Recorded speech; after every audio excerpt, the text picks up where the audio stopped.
Welcome back. Crime story with Farhan में आपका फिर से स्वागत है। आज की कहानी मैं आपको बताने जा रहा हूँ यूपी की। यूपी के अंदर बहुत ही दिल दहला देने वाली जो घटना हुई थी, जिसको लेकर पूरे देश में हाहाकार मचा था, वो स्टोरी मैं आपको आज बताने जा रहा हूँ। ये स्टोरी जो है यूपी के गाज़ियाबाद ज़िले की है। गाज़ियाबाद ज़िले से जो कोतवाली थाना है वो लगता है घंटाघर। घंटाघर थाने में इलाका है नई बस्ती। नई बस्ती के अंदर एक बहुत ही मशहूर कारोबारी सतीश चंद्र गोयल जी रहते हैं, जिनकी उम्र है 65 ईयर्स। ये इन जो सतीश चंद्र गोयल जी बहुत ही बड़े कारोबारी है, बिल्डर है और बहुत ही जाना पहचाना नाम है इनका। ये इनकी किडनी बहुत ख़राब हो चुकी थी, तो इनका किडनी का इलाज चल रहा था। इसके लिए इनके पास डॉक्टर रोज़ आते थे और इनकी किडनी का इलाज करते थे। इनको इस वजह से कुछ इंजेक्शंस लगते थे, जो हर 5 दिन में इनको इंजेक्शन देना पड़ते थे और टाइम पर इनको इंजेक्शन देना रहते थे। अगर टाइम पर इंजेक्शन मिलता था तभी इनको आराम रहता था। अगर इंजेक्शन लगने में देरी हो जाती थी तो इनको आराम नहीं मिल पाता था। इसके लिए जो इनका डॉक्टर था, उन्होंने एक लड़का, कंपाउंडर जो होते हैं, एक इनके लिए अलग से अलॉट कर रखा था कि वो इनको हर वीकली इंजेक्शन लगाने जाए। इसी तरह वो लड़का हर हफ्ते इनको इंजेक्शन लगाता था और इनका इलाज चल रहा था। 22 मई 2013 की सुबह में वो लड़का जो कंपाउंडर था इनका, वो इनको इंजेक्शन लगाने के लिए इनके घर पर जाता है। जब वो इनके घर पर जाता है तो देखता है कि गेट जो था वो लगा हुआ नहीं है, वो केवल अटका हुआ है। वो गेट को खोलता है, देखता है तो घर में कोई भी इनको नहीं दिखाई देता है। फिर वो आगे जाके देखता है, जैसे ही वो सतीश चंद्र गोयल जी के कमरे में जाता है, वहाँ उनको देख के वो एकदम दंग रह जाता है, क्योंकि बहुत ज़्यादा खून से भरी लाश उनको वहीं पे दिख जाती है। वो बहुत ज़्यादा घबरा जाता है। वो जैसे ही फिर हटता है, पीछे हटता है, तो थोड़ी दूरी पर ही उनको उनकी पत्नी की लाश, मंजू गोयल, जिनकी उम्र है 63 साल, 63 ईयर्स, बहुत ही ज़्यादा खून से सनी लाश उनको एक और दिखाई देती है। वो बंदा बहुत घबरा जाता है। वो घर देखता है, घर बहुत बड़ा घर था उनका, ऑब्वियस सी बात है, बहुत बड़े कारोबारी है, बिल्डर है, बहुत बड़ा घर था उनका। वो दूसरी घर के अंदर जब बाहर जाता है, दूसरी जगह जाता है, तो उनके एक और लाश दिखाई देती है, जो उनके बेटे की लाश रहती है। और फिर से जाता है तो उनके 2 बेटियां और रहती है, उनकी भी लाश दिखाई देती है।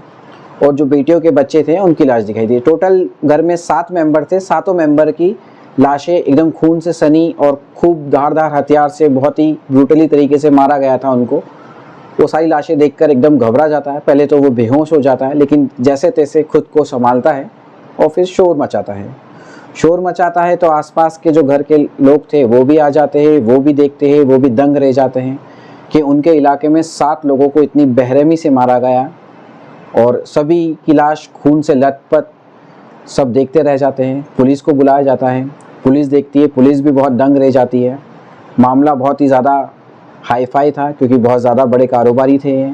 मामला केंद्र सरकार तक पहुंचता है। केंद्र सरकार उस टाइम के तत्कालीन मुख्यमंत्री यूपी के जो थे, मुलायम सिंह यादव के जो बेटे अखिलेश सिंह यादव, उनको पहुंचती है कि आप कैसे भी करके इस चीज़ को सुलझाइए, ये बहुत बड़ा मामला है। और लोग बहुत ज़्यादा ही गुस्से में थे कि ऐसा कैसे हो गया, 7 लोग मारे गए, वो भी एक ही घर के, एक ही जगह पे, और किसी को कुछ मालूम नहीं चल पाया। तो इस चीज़ को लेके बहुत ज़्यादा लोग गुस्से में थे। उस टाइम के डीजीपी अखिलेश सिंह यादव जो थे, उन्होंने डीजीपी जावेद अहमद, उनको बोला कि ये मामला जल्द से जल्द निपटाना चाहिए। जावेद अहमद जी ने अपनी टीम को बोला कि नहीं, इस चीज़ को आप पहले देखिए और इस चीज़ को निपटाइए। पुलिस वाले बेचारे हर तरह से ढूंढ रहे हैं, क्या करे, कैसे करे, कैसे किसी ने मारा, किसी भी कुछ भी, ना सीसीटीवी में आया ना कुछ आया। बहुत ज़्यादा परेशान थे। अब उस परिवार की केवल एक लड़की थी उनकी, जिसकी शादी हो चुकी थी, वो जिंदा थी। पुलिस वालों ने उसको बुलाया, वो लड़की आई। उस लड़की ने बताया कि मैं अपने ससुराल में थी, मुझे नहीं मालूम कि कैसा क्या हुआ उस रात को या उस सुबह में, उस घर में क्या हुआ, कैसे क्यों मारा गया, कौन गया। ऐसे ही करके उस लड़की के मुंह से एक उनके नौकर का नाम निकला, जिसका नाम था राहुल वर्मा। राहुल वर्मा मार्च 2013 में उनको ज्वाइन किया था। वो एज अ ड्राइवर उनके घर में ज्वाइन किया हुआ था। मार्च 2013 में अच्छा चल रहा था, उसको अच्छे से ड्राइविंग कर रहा था, सब कर रहा था। लेकिन इसी बीच उनके घर में 4 लाख रुपए की चोरी हुई थी। 4 लाख रुपए की जो चोरी हुई थी, उसका जो शक था वो उनके ड्राइवर राहुल वर्मा पर गया। सतीश चंद्र गोयल जी और उनके बेटे ने पुलिस को नहीं बुलाया, लेकिन उन्होंने राहुल वर्मा को शक करा और उसको नौकरी से निकाल दिया। बहुत गंदा बुरा भला बोला कि आज के बाद यहाँ पर दिखना नहीं चाहिए, और बहुत ही ज़्यादा उसको डराया धमकाया और उसको नौकरी से बाहर निकाल दिया। राहुल वर्मा उस टाइम पे तो चले गया, लेकिन राहुल वर्मा को ये चीज़ बहुत ही ज़्यादा बुरी लगी थी। अब राहुल वर्मा का जैसे ही नाम सामने आया, पुलिस वाले राहुल वर्मा के पास गए। राहुल वर्मा को उन लोगों ने, पुलिस वालों ने उसको पकड़ा और अपनी कस्टडी में लिया। राहुल वर्मा से जब पूछताछ करी तो राहुल वर्मा का कहना था कि मेरा तो पैर टूटा हुआ है सर, मैं कैसे कर सकता हूँ ये सब चीज़ें। और 22 मई 2013 की को जब वो था, बोले मेरा पैर टूटा हुआ था, मैं कर ही नहीं सकता हूँ। तो पुलिस वाले फिर भी शक था राहुल वर्मा पे, लेकिन कैसे करे। राहुल वर्मा बार बार जब भी पुलिस से बातें कर रहा था, वो अपने हाथ की इशारा करके अपने पैर को इशारा कर रहा था कि देखो मेरा पैर टूटा हुआ है, देखो मेरा पैर टूटा हुआ है। तो उसकी हाथ की जो उंगली होती है, उसके नाखून में कुछ खून का धब्बा था। पुलिस वालों ने उससे जब ये पूछा कि ये खून का धब्बा तुम्हारे नाखून पे कैसे, तो राहुल वर्मा सटपटा गया, वो बता नहीं पाया कि ये खून का धब्बा उसके ऊपर कैसे लगा। उसका जवाब जब गोलमोल उसने दिया तो पुलिस वालों को उसके ऊपर एकदम शक हुआ। राहुल वर्मा के साथ साथ राहुल वर्मा का दोस्त था, उसका नाम था प्रशांत, पुलिस वालों ने उसको भी पकड़ा था। प्रशांत से जब सख्ती से पूछताछ की गई तो प्रशांत ने बताया कि राहुल वर्मा उसके पास आया था और उसको बोला था कि 25 से 30 लाख रुपए की चोरी करना है, और वो चोरी उसके जो प्रीवियस सेठ थे सतीश चंद्र गोयल जी, उनके यहाँ पे करना है। तो प्रशांत उस चोरी के लिए राज़ी हो गया था, लेकिन जब चोरी का टाइम आया 22 मई 2013, उस टाइम पर प्रशांत को किसी कारण से कहीं जाना पड़ गया, तो उसने राहुल वर्मा को मना कर दिया कि मैं नहीं चाह सकता तेरे साथ। तो राहुल वर्मा अकेला ही वो चोरी करने के लिए गया। फिर राहुल वर्मा जब अकेला चोरी करने के लिए गया और उसके बाद क्या हुआ ये मुझे नहीं मालूम। तो पुलिस वालों को और शक गहरा हो गया, उन्होंने राहुल वर्मा से बहुत ही सख्ती से पूछताछ जब करी तो राहुल वर्मा टूट गया।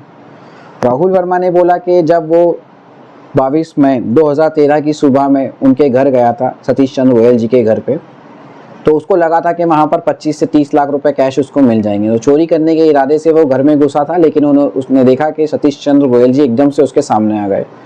वो समझ नहीं पाया, उसने जल्दी से चाकू निकाला और उनको मार दिया। अब उसको ये नहीं मालूम था कि घर में दूसरे लोग भी हैं। ऐसे करके वो जब सतीश चंद्र गोयल जी की पत्नी मधु गोयल वो आई सामने, तो उन्होंने उसको भी बहुत ज़ोर ज़ोर से चाकू मारे। फिर उनके बेटे को चाकू मारे, उनकी बेटियों को चाकू मारे। जो बच्चे थे उनके घर में वो सो रहे थे, लेकिन राहुल वर्मा ने सोच लिया था कि अब इनको भी मेरे को मारना है, तो उसने उनको भी मार दिया। ऐसे 7 लोग पूरे थे, वो पूरे घर में उसने खून की होली खेली और सभी को मौत की नींद सुला दिया। राहुल वर्मा ने ये चीज़ खुद पुलिस वालों को बताई।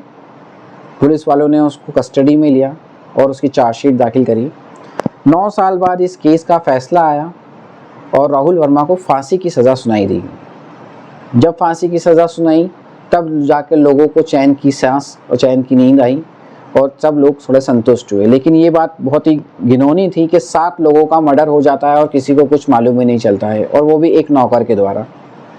तो इस चीज़ जो कहानी आपको बताई है, इससे ये डराने संबंध से नहीं बताई गई है, बस यही बताया गया कि आप हर किसी पे विश्वास नहीं कर सकते।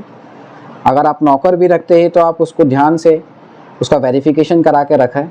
अगर बिना कोई वेरिफिकेशन के, बिना कोई कुछ करके अगर आप रखते तो बहुत ही ज़्यादा रिस्क आपके लिए रहता है। अगर सतीश चंद्र गोयल जी पहले ही जब वो चोरी का इल्ज़ाम राहुल वर्मा पर आया था, उस टाइम पर अगर पुलिस में उसकी शिकायत कर देते तो शायद वो ज़िंदा रहते, लेकिन वो एक गलती की वजह से उनको, उनके पूरे परिवार को मौत की नींद सोना पड़ गया। अगर आपको ये स्टोरी पसंद आई है तो चैनल को आप सब्सक्राइब करें, स्टोरी को लाइक करें, और ऐसी ही सही स्टोरी सुनने के लिए आप हमारे चैनल को सब्सक्राइब कर लिए। Thanks for watching, bye bye.